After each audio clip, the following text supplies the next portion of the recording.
Hello everyone, welcome to my another blog. তো আজকে আর একটা নতুন সকালে আর একটা নতুন ব্লগ নিয়ে তোমাদের সামনে চলে আসলাম। এখানে দেখতেই পাচ্ছ আমি শ্বশুরবাড়িতেই ছিলাম। আর আমার শ্বশুরবাড়ির ব্লগগুলো তোমাদের কেমন লাগছে অবশ্যই জানাবে কমেন্ট করে। আর এখানে আমার বর এখানে চলা কাটছিল, যেটা খড়ি বলে রান্না করার। তো কারণ রান্না হবে উনুনে, তো যে কয়দিন আছি সে কয়দিন একটু উনুনে রান্না করতেই ভালো লাগছিল বেশ। তো যাই হোক, রাত্রিবেলা আবার একটু রান্না বান্না হবে। তো দিনের বেলায় এই চলাগুলো কেটে নিচ্ছিল, সব একদম শুকিয়ে গেছে। তো এখানে সব কাটাকুটি করে তারপরে এই যে আবার ঘরে এসে দেখি ছেলে আর ছেলের দিদি দুই ভাই বোনে মিলে কে কাকে কোলে নিতে পারে এরকম মজা করছিল। তো ছোটোবেলায় তো দিদির কোলে করে ঘুরতো, সেটা এখন আর সম্ভব না। এখন তাই কোলে নিয়ে দেখছে, এখন ভাই দিদিকে কোলে নিচ্ছে, দিদি ভাইকে কোলে নিচ্ছে, এরকমভাবেই আনন্দে দিন কাটছে। আর এই ভাই বোনের এখন কে কত বড় কে কত ছোট, ওটার থেকেও ম্যাটার করে। এখন দেখে মনে হয় সবাই পিঠোপিঠি, এরকমভাবেই মজা ঠাট্টা হয়।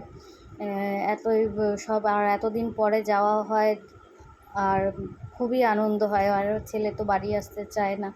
যাই হোক, এরকমভাবেই দেখো ভাই বা দিদিকে কোলে নিচ্ছে, পিঠে নিচ্ছে, কাঁধে নিচ্ছে, এইসব করছে। তারপরে আবার এই ঘরে হচ্ছে না, এই ঘর থেকে আবার ঠাকুমার ঘরে গিয়ে তাদের হাসাহাসি এইসব করছে। এই যে দিদিকে মেরেছে, মেরে আবার এই যে এমন জোরে মেরেছে, দিদির তো শরীরে কিছু নেই। আবার এই যে ঠাকুমার ঘরে গিয়ে দুজনে খেলা করছে। এই যে এই হচ্ছে সারাদিন এই চলে, ভাই বোনদের মধ্যে সারাক্ষণ এই চলে।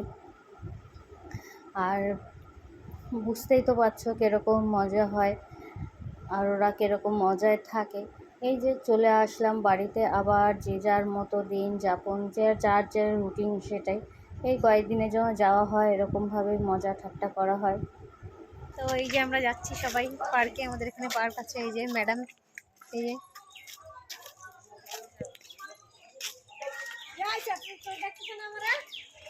যে আমাদের গ্রামের রাস্তা। এই যে ওই যে সামনের জন যাচ্ছে, আর আমরা এই যে সবাই যাচ্ছি। তো কেমন লাগছে বলুন? আমরা যাচ্ছি যেখানে তোমরা আগেও দেখেছো সেখানকার ভিডিও, আবার যাচ্ছি সেখানে। চলো বর্ডার দেখা পাচ্ছি, বাংলাদেশ আর ইন্ডিয়ার বর্ডার। সেটা এই যে বর্ডারে চলে এসেছি। বর্ডারে কিন্তু এখন খুব ভালো করে সাজিয়েছে, মানে বাচ্চারা একটা অ্যাট্রাকশান কাজ করে বাচ্চাদের, বড়দের এখানে যাওয়ার জন্য। আগে তো এখানে কেউ যেত না, সেরকম কিছু ছিল না। আর এখন দেখো এখানে এত সুন্দর পার্ক করে দিয়েছে বাচ্চাদের, বড়দের, জিমের জন্য অনেক জিনিসপত্র রয়েছে। তারপরে বাচ্চাদের খেলার জিনিস রয়েছে। দেখো এখানে জিমও করে নিচ্ছে একটু ভাই বোনে দুজনে মিলে। এই চলছে খুব সুন্দর। বাচ্চারা বিকেলবেলা হলে খুব আনন্দ করে। আর এই যে রাত্রিবেলা এসে সন্ধ্যাবেলায় রান্না করতে বসে গেছে। বর বলছিল বরই রান্না করবে। তো যাই হোক, আমি একটু হাত লাগিয়ে দিলাম, কারণ রান্না বলে কথা, দেখলে পরে আমি বসে থাকতে পারি না, আমারও ইচ্ছা করে একটু রান্না করতে। তাই আমিও এখানে একটু রান্না করে নিলাম। দুজনে মিলেমিশেই রান্নাটা করেছে। আমি একটু খুন্তি নাড়িয়েছি, ও একটু খুন্তি নাড়িয়েছে, দুজনে মিলেমিশে রান্নাবান্না করেছি রাত্রিবেলা।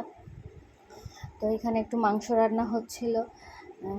খাবে, বর খাবে, দাদা খাবে, ভাইপো খাবে, সবাই খাবে, তাই একটু রান্নাবান্না করে নিলাম। এই যে রান্নার কালারটা দেখো কী সুন্দর এসেছে, তাই দেখাতে বলছিলাম, দেখো কী সুন্দর রং হয়েছে। যাই হোক, কী আর করা যাবে, আমি তো খাই না, বাড়ির আর কেউ খায় না, এই 3-4 জনেই খাবে এরকমভাবেই। আর এখানে বলছিলাম শখের মানুষ বিয়ে করেছি বস, গ্রামের ছেলেকে বিয়ে করেছি, রান্না তো কাঠের জালে তো রান্না করতেই হবে। আর আমি যেটুকু করি, যা করি শখেই করি, আমাকে কেউ জোর করে না। আর এই দেখো আমি দিনের বেলায় মিষ্টি শেষ হয়ে গেছিলো, তো মেজদি আবার মেজদাকে বলে মিষ্টি আনিয়েছে। আবার রাত্রিবেলা আমি শুয়ে পড়েছি, তাও আবার আমাকে খাওয়াতে এসেছে মিষ্টি, একেই বলে ভালোবাসা। তারপরে যাই হোক, পরের দিন সকালবেলা বৃহস্পতিবার ছিল, তো বৃহস্পতিবারে পুজো দেওয়ার ব্যাপার থাকে, বেলপাতা আনতে যাব। তো পাশের বাড়িতে আমাকে মেজদি নিয়ে গেল বেলপাতা আনতে। এই যে বেলপাতা, তারপরে আমি একটু পেড়ে দিলাম বেলপাতা, আর মেজদের হাত যাচ্ছিল না উপরে, তাই আমি আবার খুঁজে বেড়াচ্ছিলাম কোথায় বেলপাতা, মানে এখন তো গাছে সেরকমভাবে পরিষ্কার পাতা নেই, ওই এরকমই, তাই আমি একটু দেখছিলাম, বুঝতে পারছিলাম না কী করবো, তো মেজদি বলে বলে দিচ্ছিল, আমি আবার তুলছিলাম। তারপরে এখানে দুব্বও তুলে নিল, একটু ফুল তুলে নিল। গ্রামগঞ্জে তো এরকমই, মাঠে ঘাটে সব এরকমই পাওয়া যায়, আমাদের যেমন বাজার থেকে কিনে আনতে হয়, ওখানে তো আর সেরকম ব্যাপার নেই। আর এই দেখো, আগের দিন রাত্রিবেলা যে রান্না করেছিলাম দেখেছিলে, সেই তো পরিষ্কার করা হয়নি, দিদি আবার এখন পরিষ্কার সব গোবর টোবর দিয়ে এটাকে পরিষ্কার করবে, লেপবে, উনুনের ছাই তুলবে। উনুনের ছাই তুলতে গিয়ে দেখে উনুনে এখনও আগুন ছিল, ছিল, তাই সেই ছাই তুলতে গিয়ে খুব গরম লাগছিল, তখন মানে রাত্রিবেলা রান্না তো, ওটা আগুন নেভেনি, আগুন ছিল।